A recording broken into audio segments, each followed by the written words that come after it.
ఓడిపోయి 48 గంటలు కూడా కాలేదు. వెస్ట్ బెంగాల్లో నెక్స్ట్ సీఎం అయ్యే ఛాన్సెస్ ఎక్కువగా ఉన్న సువేందు అధికారి personal assistant Chandranath Ratnu sharp shooters Glock 47X పిస్టోల్స్తో దాడి చేసి చంపేశారు. భవానీపూర్లో మమతా బెనర్జీను ఓడించడంలో ఎన్నికల ప్రచారంలో యాక్టివ్గా చంద్రనాథ్ రత్ పాల్గొన్నాడు. పిఏ అంటే సువేందు అధికారి యొక్క మొత్తం అపాయింట్మెంట్స్, పొలిటికల్ ర్యాలీస్ అన్నిటినీ ఇతన్నే ఆర్గనైజ్ చేసేవాడు. నిన్న రాత్రి 10:30 కోల్కతా నుండి బంగ్లాదేశ్ బార్డర్ దగ్గరున్న నార్త్ 24 పరగనా డిస్టిక్లో ఉన్న మధ్యామ్ గ్రామ్ అనే ఒక ఏరియాలో ఎస్యూవీలో ఇంటికి వెళ్తున్నాడు. అంటే ఎన్నికలు అయిపోయాయి, గెలిచేసాము, ఇంటికి వెళ్దామని చెప్పి ఇంటికి వెళ్ళాడు.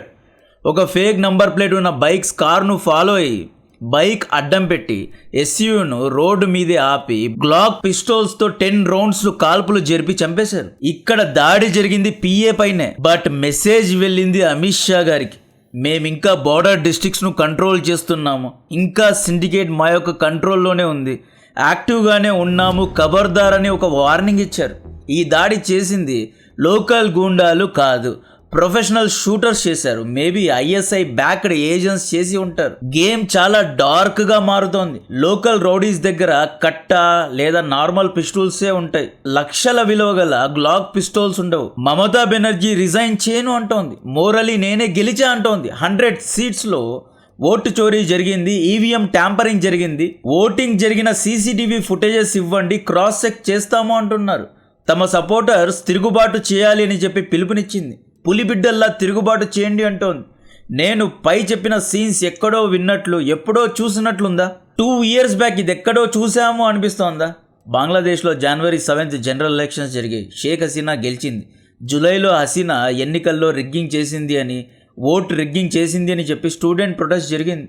డీప్ స్టేట్ ఫండింగ్తో హసీనాను గెంటేశారు. అండ్ January 7 బంగ్లాదేశ్ ఎన్నికలకు ముందు జో బైడెన్ ప్రెసిడెంట్గా ఉన్నప్పుడు నాకు ఇంకా గుర్తుంది, అమెరికా ఏమని ఆరోపించింది అంటే షేక్ హసీనా కరెక్ట్గా ఎన్నికలు నిర్వహించాలి, షేక్ హసీనా ఎన్నికల్లో రిగ్గింగ్ చేయకూడదు అని చెప్పి అమెరికా బంగ్లాదేశ్ ఎన్నికలను సీరియస్గా తీసుకుంది. కావాలంటే ఈ ఆర్టికల్ చూసుకోండి. ఎందుకని అమెరికాకు బంగ్లాదేశ్ అన్నా, వెస్ట్ బెంగాల్ అన్నా, మణిపూర్ అన్నా, లేదా నార్త్ ఈస్ట్ బార్డర్స్ మియాన్మార్ అన్నా ఎందుకంత ఇష్టం? ఎందుకు మాథ్యూ వ్యాండాక్ లాంటి వ్యక్తి యుక్రెయిన్ సైనికుల్ని ఏసుకెళ్ళి మిలిటెంట్స్కు లేదా ఉగ్రవాదులకు ట్రైనింగ్ ఇస్తున్నాడు అంటే చాలా సింపుల్గా డైరెక్ట్గా దీనికి గల ఆన్సర్ ఏంటి అంటే ఇండియన్ ఓషన్ బే ఆఫ్ బెంగాల్లో అమెరికాకు ఒక నేవల్ బేస్ కావాలి. ఇక్కడ నేవల్ బేస్ ఉంటే స్ట్రైట్ ఆఫ్ మలక్కాను కంట్రోల్ చేయొచ్చు, లేదా రేపు దినాన ఇండియా చైనా యొక్క ఎదుగుదలను ఆపడానికి right in between India and China they want one naval base. Deep state ఫండింగ్తో హసీనాను గెంటేశారు. అక్కడ కేరళలో కమ్యూనిస్టులు, అస్సాంలో కాంగ్రెస్ పార్టీ నాయకులు, తమిళనాడులో స్టాలిన్ లాంటి పెద్ద పెద్ద నాయకులకు ఎటువంటి రిగ్గింగ్ జరగలేదు, వాళ్ళందరూ హ్యాపీగానే ఉన్నారు. మమతా బెనర్జీకు మాత్రమే ప్రాబ్లం ఉంది. ఇక్కడ ఆధారాలు లేకుండా నేను ఎప్పుడూ డాట్స్ కనెక్ట్ చేయలేదు. ఈ వీడియో చూడండి. ఈ వ్యక్తి పేరు మొహమ్మద్ నురుల్ హుదా. ఇతను వెస్ట్ బెంగాల్ జమాత్ పార్టీకు లీడర్. ఈయనేమంటాడు అంటే మమతా బెనర్జీ రిజైన్ చేయకూడదంట, వెస్ట్ బెంగాల్ను సపరేట్ దేశంగా ప్రకటించాలంట, ఢిల్లీకు వ్యతిరేకంగా యుద్ధాన్ని ప్రకటించాలంట. Pakistan ISI and CIA tool kit ప్రకారమే మాట్లాడుతున్నాడు. పంజాబ్ అండ్ నెక్స్ట్ వెస్ట్ బెంగాల్లో ఇదే ప్యాటర్న్ ఫాలో అవుతున్నారు. బంగ్లాదేశ్లోని హిఫాజతే ఇస్లాం అనే ఒక cutter Islamic right wing party ఉంది. ఈ పార్టీ యొక్క నాయకుడు మౌలానా ఫక్రూల్ ఏమంటాడు అంటే బై ద వే ఈ పార్టీ పాకిస్తాన్ ఐఎస్ఐ బ్యాక్ చేసే ఒక పార్టీ అనమాట. బంగ్లాదేశ్లో ఉన్న 17 కోట్ల ముస్లిమ్స్ భారత్పై తిరుగుబాటు చేయడానికి సిద్ధంగా ఉన్నారు, మమతా బెనర్జీకు సపోర్ట్ చేయడానికి సిద్ధంగా ఉన్నాం, సివిల్ వార్ చేయడానికి సిద్ధంగా ఉన్నామని చెప్పి బంగ్లాదేశ్ నాయకుడు అంటున్నాడు. ఈ హిఫాజతే ఇస్లాం పార్టీ, పాకిస్తాన్ బ్యాక్ చేసే జమాతే ఇస్లామీ పార్టీ, ఈ రెండు ఒకటే ఐడియాలజీ కలిగి ఉన్న పార్టీలు. అంటే బంగ్లాదేశ్లో షరియా చట్టాన్ని స్థాపించాలి అని చెప్పి ఐసిస్తో, అల్ ఖైదాతో లింక్స్ పెట్టుకున్న పార్టీలు ఇవి. ఒక 50 years తర్వాత ఇండియాలో కూడా ఇలాంటి జమాతే, హిఫాజతే, అలానతే, కలానతే వంటి పార్టీస్ అన్నీ స్థాపింపబడతాయి. ఇండియాలో కూడా షరియా చట్టాలను స్థాపిస్తామని చెప్పి తిరుగుబాట్లు జరుగుతాయి. ఎందుకంటే ఇస్లామిక్ క్యాలిఫేట్ అంటారు. క్యాలిఫేట్కు అర్థం ఏంటి అంటే ప్రపంచవ్యాప్తంగా ఉన్న దేశాలన్నింటినీ ఇస్లాంకు కన్వర్ట్ చేసి ప్రపంచవ్యాప్తంగా షరియా చట్టాన్ని స్థాపించాలి అని చెప్పి నిర్మించిన చాలా పెద్ద ప్రాజెక్ట్లో వీళ్ళందరూ చిన్న చిన్న ప్లేయర్స్ అన్నమాట. మమతా బెనర్జీ 100 సీట్స్ అని ఎగ్జాక్ట్గా 3 నంబర్ ఫిగరే చెప్తోంది. 100 సీట్స్లో రిగ్గింగ్ జరిగింది అంటోంది. సైకలాజికలీ ఈవిడి 98, 97, 121, 111 సీట్స్లో రిగ్గింగ్ జరిగింది అని చెప్పింది అనుకోండి, ప్రజలు ఈ నంబర్స్ను గుర్తుపెట్టుకోరు కాబట్టి 100 నంబర్ చెప్పింది. ఆ తర్వాత మమత ఏమంటుంది అంటే, నేను ఒక ఫ్రీ బర్డ్ను, స్ట్రీట్స్కు వెళ్ళి ప్రొటెస్ట్ చేస్తా అని చెప్తోంది. 15 సంవత్సరాలు సీఎంగా ఉన్న ఒక వ్యక్తి anti incumbency what ever XYZ రీజన్స్తో ఓడిపోతే నెక్స్ట్ టర్మ్లో ఎలా గెలవాలి అని ఆలోచిస్తాడా?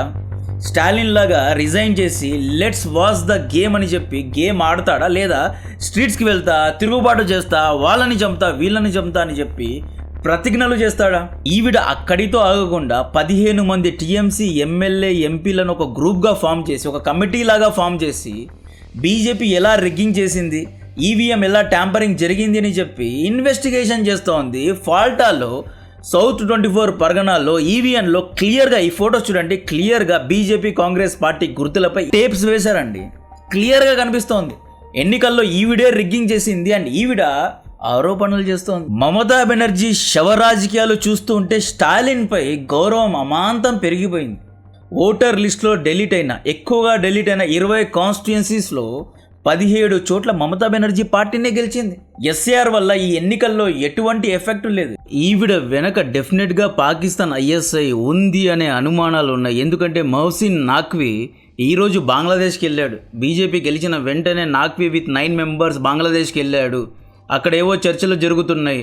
బంగ్లాదేశ్లో సంబంధాలు మెరుగుపరుచుకోవడానికి ఈ వ్యక్తి అక్కడికి వెళ్ళాడు. కట్ చేస్తే మమతా బెనర్జీ నాటకాలు ఆడుతోంది. ఈ ప్యాటర్న్ను అబ్జర్వ్ చేస్తూ ఉంటే షేక్ హసీనాను ఎలాగైతే గెంటేశారో సేమ్ అలాగే వెస్ట్ బెంగాల్లో కూడా ఒక కూకు ప్లాన్ చేయాలి, లేదా స్టూడెంట్ తిరుగుబాటుకు ప్లాన్ చేయాలి, ఎనీ కైండ్ ఆఫ్ తిరుగుబాటు చేయాలి అని చెప్పి ట్రై చేస్తున్నారా అనిపిస్తోంది. ఎందుకంటే దీది ఆల్రెడీ చెప్పేసింది, వీధుల్లోకి వెళ్తే అక్కడి నుండి తిరుగుబాట్లు చేస్తా అంటోంది. March 13 మీకు గుర్తుంటే వ్యాన్ డైక్ ఎక్కడ అరెస్ట్ అయ్యాడో తెలుసా?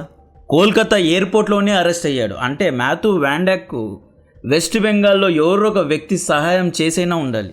వ్యాన్ డైక్ Myanmar, Manipur, West Bengal borders దగ్గర ఉగ్రవాదులకు ట్రైనింగ్ ఇస్తూ పట్టుబడ్డాడు. అండ్ వ్యాన్ డైక్ ఇక్కడ పలానా చోట ఉన్నాడు అని చెప్పి రష్యన్ ఇంటెలిజెన్స్ ఇంటెల్ను ఇచ్చింది. మహసిన్ నాఖ్వీ జస్ట్ డిప్లొమాటిక్ విజిట్ చేయడం లేదు, ఇదొక వ్యూహాత్మకమైన విజిట్. తారిక్ రెహమాన్తో సంబంధాలు మెరుగుపరుచుకోవడానికి వెళ్ళాడు, లేదా జమాతే ఇస్లామీ యొక్క కార్యకర్తలను యాక్టివేట్ చేసి వెస్ట్ బెంగాల్లో చొరబడి మమతా బెనర్జీ యొక్క సో కాల్ స్ట్రీట్ ఫైట్కు హెల్ప్ చేయమని అడగడానికి, కోరడానికి వెళ్ళాడో మనకు తెలియదు. పాకిస్తాన్ ISIకు వెస్ట్ బెంగాల్తో పనేంటి అంటే, ఆగస్ట్ 2024 షేక్ హసీనాను గెంటేశారు కదా. షేక్ హసీనాతో పాటు ముజిబుర్ రెహమాన్ గారి లీగసీను నాశనం చేశారు. హసీనా ద్వారా ఇండియా ఇండైరెక్ట్గా బంగ్లాదేశ్ను కంట్రోల్ చేస్తూ ఉండేది. యాక్చువల్లీ బంగ్లాదేశ్ యొక్క foreign policy, military policy and even ఆర్థిక సామాజిక పాలసీస్ అన్నీ ఇండియానే రాసింది. బంగ్లాదేశ్ ఇండియాకు జూనియర్ పార్ట్నర్గా ఉండడం పాకిస్తాన్కి ఇష్టం లేదు. ఎందుకంటే 1971లో పాకిస్తాన్ నుండే మనం బంగ్లాదేశ్ను సపరేట్ చేశాం కాబట్టి. పాక్ మన పైన పగ తీర్చుకోవాలి అని ఎప్పటి నుండో ఉంది. 1971లో మీకు గుర్తుంటే 91,000 మంది సైనికులు చాలా ఘోరంగా లొంగిపోయారు. 2011 నుండి పాకిస్తాన్ బంగ్లాదేశ్లో ఒక ప్రాజెక్ట్ను స్టార్ట్ చేసింది. జమాతే ఇస్లామీ అనే ఒక కట్టర్ ఇస్లామిక్ పార్టీను బంగ్లాదేశ్లో ఆల్రెడీ యాక్టివ్గానే ఉండేది. దాన్ని ఇంకా బాగా యాక్టివేట్ చేసి ఫండింగ్ చేసి మద్రసాలో షరియా చట్టాల గురించి థియోలాజికల్ టీచింగ్స్ను పెంచేశారు. ఆ తర్వాత హిందువులు, యూదుల పట్ల విషాన్ని నింపేశారు. హసీనాను గెంటేశారు. ముజిబుర్ రెహమాన్ స్టాచ్యూను కూడా ధ్వంసం చేశారు. 1971లో ఇండియా ద్వారా స్వాతంత్రం వచ్చింది అనే ఆ చరిత్ర మొత్తాన్ని చెరిపేశారు. బంగ్లాదేశ్ నుండి ఇండియాపై దాడి చేయడానికి, సిలిగురి కారిడార్ను కట్ చేయడానికి ISI ప్లానింగ్ చేస్తోంది. వెస్టర్న్ బార్డర్లో మీరు చూసుకుంటే 7 లక్షల మంది సైనికులు, 2 S-400 ఆకాశ్ వంటి anti missile defence system and western బార్డర్లో కాశ్మీర్ తప్పితే మిగతా ఏరియాస్ అన్నిట్లో డెజర్ట్ అండ్ ఫ్లాట్ ల్యాండ్ ఉంటుంది. వెస్టర్న్ సైడ్ నుండి పాకిస్తాన్ దాడి చేయడానికి 4 సార్లు ట్రై చేసింది, 4 సార్లు ఓడిపోయింది. బట్ ఈస్టర్న్ బార్డర్లో ఏంటి అంటే ఇక్కడ అడవులు ఎక్కువగా ఉంటాయి, రివర్ బెడ్స్ ఎక్కువ ఉంటాయి. బంగ్లాదేశ్ బార్డర్స్లో 600 కిలోమీటర్ అన్ఫెన్స్డ్ బార్డర్ ఉంది. ఇక్కడ నుండి ఈజీగా దాడి చేయొచ్చు అని చెప్పి పాకిస్తాన్ ఆపరేషన్ సింధూర్ తర్వాత నుండి ఈస్టర్న్ బార్డర్స్లో యాక్టివేట్ అయింది. ఈ విషయం నేను చాలాసార్లు మీకు ఆల్రెడీ చెప్పాను. ఈస్టర్న్ బార్డర్ నుండి ఇండియాను చాలా ఈజీగా అన్స్టేబుల్ చేయొచ్చు. సిలిగుడి కారిడార్ను కట్ చేస్తే 7 నార్త్ ఈస్ట్ రాష్ట్రాలు భారత్ నుండి విడిపోతాయి. వెస్టర్న్ బార్డర్ దాదాపు 3-4 వేల కిలోమీటర్లు ఉంటుంది. సిలిగురి కారిడార్ జస్ట్ 32 కిలోమీటర్స్ మాత్రమే. ఇక్కడ కనుక పాకిస్తాన్ బ్లాక్ చేసింది అనుకోండి, చేయడం చాలా కష్టం. ఒకవేళ బ్లాక్ చేస్తే తక్కువ రిసోర్సెస్లో అయిపోతుంది అన్నమాట. అందుకే ఆసిముని ఈస్టర్న్ సైడ్ నుండి దాడి చేస్తా, కోల్కతాపై దాడి చేస్తా అని హెచ్చరించాడు. సువేందు అధికారి ఇంతకుముందు మమతా బెనర్జీకు అసిస్టెంట్ లాగా పనిచేశాడు. సువేందు అధికారి ఏమంటాడు అంటే, మమతా బెనర్జీ యాంటీ ఇండియా ఫోర్సెస్తో చాలా దగ్గరగా ఉంది, యాంటీ ఇండియా ఎలిమెంట్స్కే సపోర్ట్ చేస్తూ ఉంటుంది అని చాలాసార్లు ఆరోపించాడు. ఇవన్నీ మీరు చూసుకుంటే వెస్ట్ బెంగాల్లో మమతా బెనర్జీ ఉండడం పాకిస్తాన్ యొక్క ఇంట్రెస్ట్. వెస్ట్ బెంగాల్ నుండి మమతా బెనర్జీ వెళ్ళిపోతే ఇండియా బంగ్లాదేశ్ బార్డర్లో కెటిల్ స్మగ్లింగ్ చేయలేరు, కోల్ స్మగ్లింగ్ చేయలేరు, అక్రమ ఉగ్రవాదులను ఇల్లీగల్గా పంపలేరు. కాబట్టే టెన్షన్గా మౌసిన్ నాగ్వి బంగ్లాదేశ్ చేరుకున్నాడు అనమాట. పాకిస్తాన్ ఐఎస్ఐ గురించి మనకు తెలిసిందే. సిఐఏ యొక్క ఇంట్రెస్ట్ ఏంటి అంటే, అమెరికాకు Indian ocean and bay of బెంగాల్లో నావల్ బేసెస్ కావాలి. ఎందుకంటే ఇండియన్ ఓషన్లో ఆల్రెడీ చైనా యొక్క ప్రెజెన్స్ పెరిగిపోయింది. శ్రీలంక హంబన్టోటా పోర్ట్లో ఒక పెద్ద డీప్ సీ పోర్ట్ చైనా దగ్గర ఉంది. మియాన్మార్లోని క్వాంగ్ఫు పోర్ట్ అది కూడా చైనాదే. బంగ్లాదేశ్లో ఉన్న చిట్టగాంగ్ ఆర్ ఏదో ఒక port, one port belongs to China అనమాట. అండ్ పాకిస్తాన్లో గ్వాదర్ పోర్ట్ చైనాదే. అండ్ ఇక్కడ జబోతిలో ఉన్న ఒక పోర్ట్ కూడా చైనాదే. సో చైనా ఇండియన్ ఓషన్లో ఇన్ఫ్లుయెన్స్ను పెంచుకుంది. ఎందుకు అంటే సౌత్ ఈస్ట్ దేశాల్లోని ప్రజల్లో కన్స్యూమింగ్ పవర్ పెరిగిపోయింది. ఫిలిప్పీన్స్, లాఓస్, కంబోడియా వంటి దేశాల్లో పర్చేసింగ్ పవర్ పెరిగింది కాబట్టి ఇక్కడ వ్యాపారాలు పెరుగుతున్నాయి. సో ఇక్కడ మార్కెట్ ఎక్కువగా ఉంది. ఈ మార్కెట్ ఎక్కువగా ఉన్న దేశాల దగ్గర అమెరికా నావల్ బేసెస్ను పెట్టుకోవాలి అని చూస్తోంది. ఒక 30 years తర్వాత గల్ఫ్ దేశాల్లో ఆయిల్ అండ్ గ్యాస్ అయిపోతుంది, లేదా ఆయిల్ అండ్ గ్యాస్ యొక్క ఆల్టర్నేటివ్ ఎలక్ట్రిక్ బ్యాటరీస్ని అందరూ వాడతారు కాబట్టి గల్ఫ్ దేశాలు ఫేడ్ అవుట్ అయిపోతాయి. సో బే ఆఫ్ బెంగాల్ అనేది చాలా ఇంపార్టెంట్ అయిపోయింది. కాబట్టి వెస్ట్ బెంగాల్ ఎన్నికల గురించి వైట్ హౌస్లో క్యూరియాసిటీ పెరిగింది అనమాట. సో ఒకవేళ వెస్ట్ బెంగాల్లో తిరుగుబాట్లు జరిగాయి, ఇంకొక ఖాళిస్తాన్ లాంటి ఉగ్రవాద సంస్థ వెస్ట్ బెంగాల్లో కూడా తయారైతే ఇండియా అన్స్టేబుల్ అవుతుంది. వెస్ట్ బెంగాల్ బార్డర్లో మిలిటరీను డిప్లాయ్ చేయాలి, వేల కోట్లు ఇండియన్ ఆర్మీ ఖర్చు పెట్టాలి. CIA always enjoys instability. America ఏమంటుందో తెలుసా? చైనాతో చేసిన తప్పుని ఇండియాతో చేయము అంటుంది. ఇండియాను మా చెప్పు చేతుల్లో పెట్టుకుంటాము అంటుంది. వెస్ట్ బెంగాల్లో కూడా కొన్ని కార్డ్స్ను పెట్టుకోవడానికి సిఐఏ ట్రై చేస్తూ ఉండవచ్చు. అందుకే మమతా బెనర్జీ 100 సీట్లు రెగ్గింగ్ జరిగింది అని కావాలనే తిరుగుబాట్లు చేస్తా, సీసీటీవీ ఫుటేజెస్ ఇవ్వండి, నేను ఓడిపోలేదు, మోరలీ నేను గెలిచాను అని చెప్పి ప్రజల మైండ్ని కరప్ట్ చేస్తోంది అన్నమాట. సో ఏదో పెద్ద ప్లానింగ్ జరుగుతోంది. బీజేపీలోని 2 కార్యకర్తల్ని చంపేశారు, బీఎస్ఎఫ్ జవాన్లపై దాడి జరిగింది, సందేశ్ ఖాళీలో ఉన్న సిఆర్పిఎఫ్ జవాన్లపై దాడి జరిగింది, సువేందు అధికారి పిఏపై డ్రైవర్పై దాడి జరిగింది. నెక్స్ట్ ఒక పొలిటికల్ ఫిగర్ను కూడా చంపొచ్చు. పొలిటికల్ ఫిగర్స్పై టార్గెట్ చేశారు అంటే తిరుగుబాటు, దట్ ఈజ్ ఈక్వల్ టు తిరుగుబాటు. మమతా బెనర్జీ క్లియర్గా ఉగ్రవాద ఉద్యమాన్ని స్టార్ట్ చేయడానికి ట్రై చేస్తోంది. ఆఫ్ఘనిస్తాన్, వెనుజులా, బంగ్లాదేశ్, ఇరాన్ ఈ సిఐఏ ప్లేబుక్ను రిపీట్ చేయడానికి ట్రై చేస్తోంది. చాలా జాగ్రత్తగా ఉండాలి. మమతా బెనర్జీను అండర్ ఎస్టిమేట్ చేయడానికి లేదు. దీని గురించి మరిన్ని డీటెయిల్స్ ఇస్తూనే ఉంటా. కాంటెంట్ నచ్చితే వీడియోను లైక్ చేయండి, ఛానల్ను సబ్స్క్రైబ్ చేసి అందరికీ షేర్ చేయండి. జై హింద్.